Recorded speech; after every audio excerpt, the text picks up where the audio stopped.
ছাত্র জনতার গণ আন্দোলনের মুখে ভারতে পালিয়ে যান ক্ষমতাচ্যুত প্রধানমন্ত্রী শেখ হাসিনা। এরপরই রাজনীতি থেকে হাসিনার অবসরের ঘোষণা দেন তার পুত্র সজীব ওয়াজেদ জয়। পরে বক্তব্য পাল্টে জানান তার মা ফিরে আসবেন, এমনকি নিজে দলের দায়িত্ব নেয়ার জন্য প্রস্তুত, এমন কথাও জানান তিনি। সম্প্রতি জুলাই বিপ্লবে আওয়ামী সরকার কর্তৃক গণহত্যার অভিযোগের বিচার নিয়েও মুখ খুলেছেন হাসিনা পুত্র।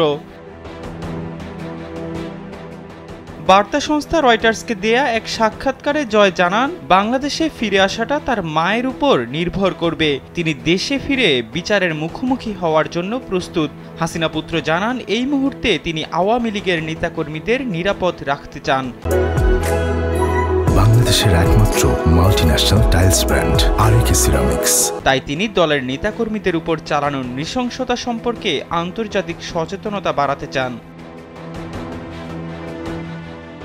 সাক্ষাৎকারে হাসিনা পুত্র জয় জানান, ছাত্রদের দাবি করা আন্দোলনের নেতৃত্ব দেওয়ার বিষয়ে শেখ হাসিনা দেশে ফিরে বিচারের মুখোমুখি হওয়ার জন্য প্রস্তুত। এছাড়া আওয়ামী লীগ নির্বাচনে প্রতিদ্বন্দ্বিতা করতে চায় বলেও জানান তিনি। রয়টার্সের প্রতিবেদনে বলা হয়েছে, গত মাস থেকে দিল্লির কাছাকাছি আশ্রয়ে রয়েছেন শেখ হাসিনা।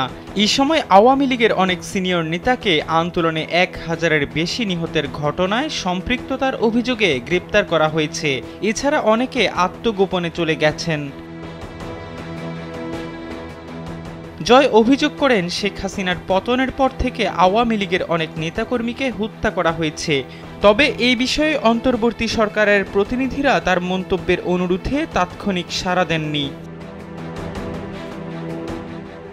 সাক্ষাৎকারে 18 মাসের মধ্যে নির্বাচনের বিষয়ে সেনাপ্রধান জেনারেল ওয়াকারুজ্জামানের দেয়া টাইমলাইনে সন্তুষ্টি প্রকাশ করেন জয়। এ সময়কে প্রত্যাশার চেয়ে অনেক দেরি বলে মন্তব্য করেন তিনি। তবে তিনি এতেই খুশি বলে জানান। তার দল আওয়ামী লীগ ছাড়া প্রকৃত সংস্কার এবং নির্বাচন অসম্ভব বলেও মন্তব্য করেছেন হাসিনা পুত্র। জয় জানান, তিনি নিজ থেকে অথবা অন্তর্বর্তী সরকারের পক্ষ থেকে তার সঙ্গে আলোচনার ব্যাপারে যোগাযোগ করা হয়নি। সবচেয়ে পুরনো ও বৃহত্তম রাজনৈতিক দলকে বাদ দিয়ে বৈধ সংস্কার ও নির্বাচন করা অসম্ভব। এহসান আব্দুল্লাহ, কালবেলা ডেস্ক।